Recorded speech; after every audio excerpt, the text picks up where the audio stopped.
नमस्कार। आज मंत्रिपरिषद में 11 विषयों पर स्वीकृति दी गई है। 2 योजनाओं पर स्वीकृति दी है, मैंने उसकी जानकारी देना चाहूँगा। सर्वप्रथम बख्तियारपुर इंजीनियरिंग कॉलेज में जो 5 एकड़ निःशुल्क भूमि उनको मिली थी एक्सपेंशन के लिए, उसमें प्रशासनिक सह अकादमिक ब्लॉक, बालिका छात्रावास, ऑडिटोरियम का निर्माण, परिसर का विकास, फुटबॉल मैदान, 4 दीवारी, कुल 49,72,78,000 रुपये प्रशासनिक स्वीकृति दी गई है। तो ये 7 निश्चय की योजना है और जो वर्तमान में आपको पता होगा कि संचालित है अभी भी बख्तियारपुर में इंजीनियरिंग कॉलेज, उसमें अतिरिक्त जो स्टूडेंट्स हैं उनके लिए अकादमिक ब्लॉक, बालिका छात्रावास, ऑडिटोरियम निर्माण, परिसर विकास, फुटबॉल मैदान और 4 दीवारी की स्वीकृति दी है। तो ये एक योजना जिसकी स्वीकृति दी गई है।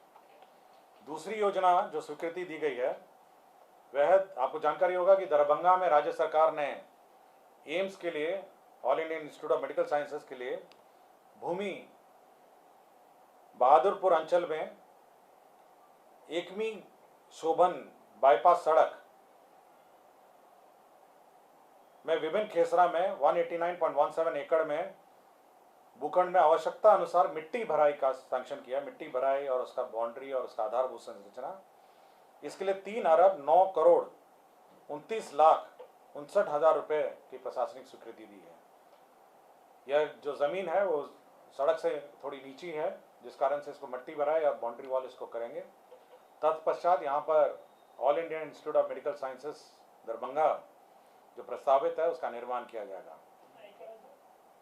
ये कुल एकड़ आपका है 189.17 एकड़ है। तो ये जमीन मैं बता देता हूँ कहाँ पे है। बहादुरपुर अंचल, एकमी शोभन बाईपास सड़क, मौजा बलिया और थाना नंबर 120/2। ठीक है, तो ये 2 योजनाएं हैं जो स्वीकृति दी गई है। इसके अतिरिक्त राज्य सरकार ने दानवीर भामाशाह की जयंती जो 29 अप्रैल को होगी, 29 अप्रैल को पुनईचक पार्क में उनके प्रतिमा स्थल पर राजकीय समारोह के रूप में मनाए जाने का निर्णय लिया है। तो राजकीय समारोह के रूप में मनाया जाएगा 29 अप्रैल को भामाशाह की जयंती। बिहार में एक नया संवर्ग, प्रोटोकॉल ऑफिसर्स का संवर्ग क्रिएट किया गया है। ये प्रोटोकॉल ड्यूटी में पटना एयरपोर्ट, दिल्ली एयरपोर्ट और गया एयरपोर्ट पर रहेंगे। कुल 15 पदाधिकारी होंगे, जिसमें प्रोटोकॉल मैनेजर के रूप में 1 रहेंगे, सीनियर प्रोटोकॉल ऑफिसर के रूप में 4 रहेंगे और प्रोटोकॉल ऑफिसर के रूप में 10 रहेंगे। तो ये सभी डेपुटेशन के आधार पर हैं। तो 15 लोगों का यह निर्णय लिया गया कि एक नया काडर बनेगा और ये प्रोटोकॉल ड्यूटी में रहेंगे। जो भी हमारे अतिथि हैं जो एयरपोर्ट में आते हैं जाते हैं और कोऑर्डिनेशन के लिए ये तीनों एयरपोर्ट में अवस्थित रहेंगे। एक प्रोटोकॉल मैनेजर होगा जो लेवल 6 का पद है, सीनियर प्रोटोकॉल ऑफिसर है 4 हैं जो लेवल 4 का है, प्रोटोकॉल ऑफिसर 10 है जो लेवल 2 का है। कुल 15 पद होंगे। तो 15 छोटा सा ही काडर है और 3 ही एयरपोर्ट इनको संभालना है। पटना एयरपोर्ट है, दिल्ली एयरपोर्ट है और गया एयरपोर्ट है। तो बहुत सारे हमारे गेस्ट आते हैं जिनको समस्या रहती है। ये परमानेंट काडर रहेगा। इनका ट्रेनिंग प्रशिक्षण प्रोटोकॉल में होगा और ये जो हमारे अतिथि हैं उनको रिसीव करेंगे और उनको डिपार्चर के लिए सहयोग करेंगे। काडर का नाम क्या होगा सर? प्रोटोकॉल काडर का नाम क्या होगा? इसका काडर का नाम मैं बता, बिहार प्रोटोकॉल संवर्ग भर्ती एवं सेवा शर्त नियमावली 2023 ये है। और protocol manager, senior protocol officer and protocol officer. Zamindari bonds को जो इशू हुए थे, जो निर्गत हुए थे 1972 और 1974 के बीच में, जमींदारी बॉन्ड 40 वर्षों के लिए निर्गत किए गए थे। इसमें बंद पत्र के बॉन्ड के रूप में 50 रुपये का बॉन्ड थे, 100 रुपये के बॉन्ड थे, 200 रुपये के बॉन्ड थे, 500 रुपये के बॉन्ड थे, 1000 रुपये के बॉन्ड थे, 5000 और 10,000 रुपये के बॉन्ड थे। तो ये विभिन्न बॉन्ड जो जमींदारी उन्मूलन हुआ तो सभी जो भूधारी थे उनको बॉन्ड निर्गत किए थे राज्य सरकार ने। और ये RBI, reserve bank of India, ये बॉन्ड रखती थी और मेंटेन करती थी और पेमेंट भी वहीं से होता था। हाल के दिनों में वर्षों में ये देखा गया कि कोई बॉन्ड का क्लेमेंट नहीं आया जो बचे हुए बॉन्ड हैं, और इस बॉन्ड को मेंटेन करने के लिए सरकार को 46 लाख रुपए सालाना आरबीआई को देना भी पड़ता है। अब यह निर्णय लिया गया कि सरकार इस बॉन्ड सभी को आरबीआई से लेकर अपने स्ट्रांग रूम में रखेगी, और अपने स्ट्रांग रूम में जब जब किसी को बॉन्ड अपना प्रस्तुत करके भुगतान चाहेगी तो सरकार उसका भुगतान कर देगी। तो आरबीआई के स्थान पर राज्य सरकार बॉन्ड होंगे सर? इसमें 4,63,152 4,63,152 कुल बंद बताया। ठीक है। मोटर वाहन संशोधन अधिनियम 1988, आपको पता होगा कि जो में संशोधन और बिहार मोटर गाड़ी नियमावली 1992, और इसमें आवश्यक संशोधन 1988 धारा 165 पठित धारा 176, इसकी नियमावली जो 2023 है उसका नया नियमावली बनाया गया है। इसमें पहले आपको जानकारी होगा कि बीच में हम लोगों ने एक ट्रिब्यूनल बनाया था और राज्य सरकार पहले भुगतान करती थी और उसके बाद इंश्योरेंस कंपनी से क्लेम करती थी। माननीय सर्वोच्च न्यायालय ने प्रक्रिया निर्धारित कर दी है और भारत सरकार ने भी प्रक्रिया निर्धारित कर दी है कि ट्रिब्यूनल के माध्यम से ही जो डेथ और अन्य क्लेम्स हैं, इंजरी क्लेम्स हैं, वो भुगतान होंगे। और यह भी उस आदेश में निर्गत है कि यदि राज्य सरकार भुगतान करेगी तो इंश्योरेंस कंपनी उतना कम भुगतान करेगी। तो यह तो राज्य सरकार का घाटा हुआ। राज्य सरकार ने अभी क्या किया है कि सभी जिलों में अब ट्रिब्यूनल का गठन होगा। जो भी क्लेमेंट हैं डेथ के या इंजरी के, जो भी इंश्योरेंस क्लेम है वहाँ पे ट्रिब्यूनल में दर्ज करेंगे। जिला स्तर पर एक न्यायिक पदाधिकारी की अध्यक्षता में है, ये रिटायर्ड न्यायिक पदाधिकारी की अध्यक्षता में है, एक न्यायाधिकरण है। तो ये वहाँ पे जो ट्रिब्यूनल है वो निर्णय लेगी और भुगतान हो सकेगा। तो यह एक महत्वपूर्ण निर्णय है कि अब जो ट्रिब्यूनल हैं, जो डेथ और एक्सीडेंट के ट्रिब्यूनल हैं, वो अब जिला स्तर पर रहेंगे और क्लेम वहाँ पे फाइल होगा और वहीं पे डिस्पोजल होगा। तो न्यायिक ये प्राधिकरण जो न्यायाधिकरण है उसका गठन की मंत्रिपरिषद ने स्वीकृति दी है। अभी एक ही था, पूरे राज्य में एक था और बड़ी कठिनाई होती थी और होता ये था कि राज्य सरकार पेमेंट करती थी और उसके बाद इंश्योरेंस कंपनी से क्लेम होता था। लेकिन हुआ ये कि माननीय सर्वोच्च न्यायालय में एक केस चला, भारत सरकार ने भी के भी पार्ट था और सभी राज्य थे। तो सर्वोच्च न्यायालय में निर्णय हुआ कि राज्य सरकार अगर भुगतान करेगी तो इंश्योरेंस कंपनी उतना कम भुगतान करेगी और क्लेम जो होगा वो केवल न्यायाधिकरण जो ट्रिब्यूनल है वही भुगतान करेगा। तो उसको सहूलियत देने के लिए हर जिला में अब एक ट्रिब्यूनल का गठन किया जाएगा।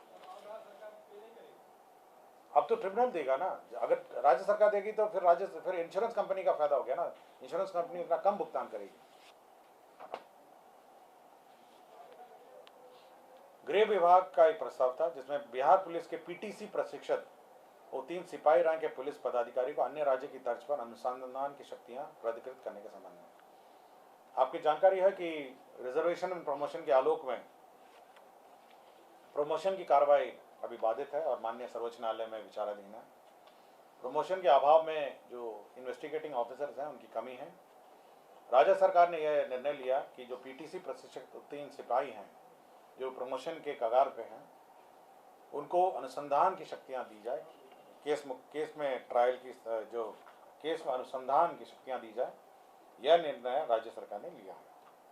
तो अब जो कांस्टेबल हैं, जो पीटीसी उत्तीर्ण हैं, सिपाही के रैंक में हैं, ये अन्य राज्यों में भी यही व्यवस्था है क्योंकि वहाँ पे भी यही रिजर्वेशन प्रमोशन बाधित है, उन्होंने भी यही किया है। तो अब बिहार पीटीसी प्रशिक्षित 3 सिपाही रैंक के पुलिस पदाधिकारी अन्य राज्य की तर्ज पर अनुसंधान की शक्तियाँ प्राधिकृत होगी। तो ये लोग होंगे लेस देन एएसआई? हाँ, less than ASI, just below ASI.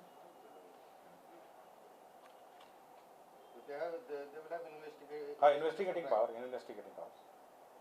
विज्ञान एवं प्रौद्योगिकी विभाग का एक प्रस्ताव था जिसमें तकनीकी शिक्षा गुणवत्ता उन्नयन कार्यक्रम 3य चरण के अंतर्गत। सर 1 सेकंड सर, इसमें कितने होंगे, कुछ आइडिया है सर अभी तक पीटीसी वाले ऑल ओवर मतलब बिहार में जिनको कि they will get investigative right मतलब पावर?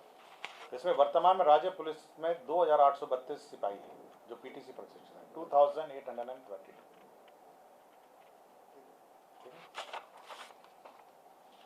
विज्ञान एवं प्रौद्योगिकी विभाग के अंतर्गत तकनीकी शिक्षा गुणवत्ता उन्नयन कार्यक्रम तृतीय चरण के अंतर्गत कंप्यूटर साइंस एंड इंजीनियरिंग संकाय के अंतर्गत नियोजित सहायक प्राध्यापकों का दिनांक 1/4/2023 से 31/3/2024 तक 1 वर्ष तक एक्सटेंशन हुआ तथा भौतिक रसायन गणित एवं अंग्रेजी संकाय के अंतर्गत नियोजित सहायक प्राध्यापकों को 1/4/2023 से 30/9/2023 6 माह तक एक्सटेंशन दिया है।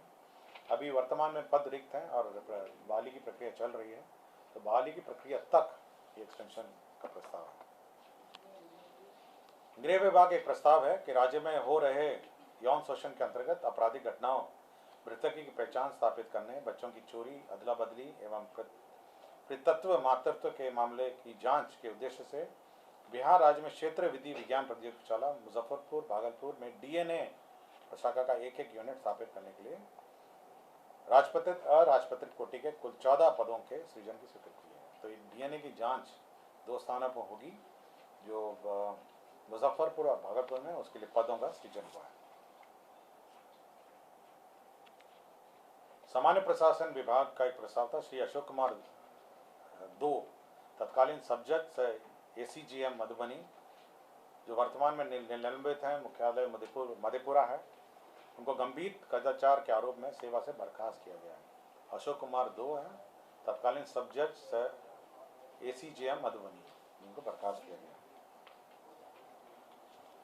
विज्ञान एवं प्रौद्योगिकी विभाग, आपको याद होगा कि विज्ञान एवं प्रौद्योगिकी विभाग के प्रस्ताव है जिसमें बिहार अभियंत्रण विश्वविद्यालय अधिनियम 2021 को नोटिफाई किया गया है।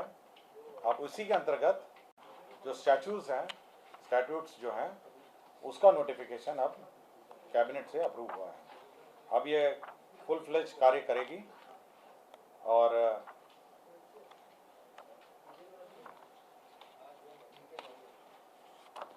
बिहार अभियंत्रण विश्वविद्यालय अधिनियम 2021 की धारा 29 की उपधारा 1 के अंतर्गत विश्वविद्यालय का परिनियम, जिसको स्टैट्यूट्स कहते हैं, वो नोटिफाई करने के लिए मंत्रिपरिषद में, तो यही एजेंडा है जो आज स्वीकृत हुआ। ये तो पढ़ दिया मैंने सबसे पहले। धन्यवाद।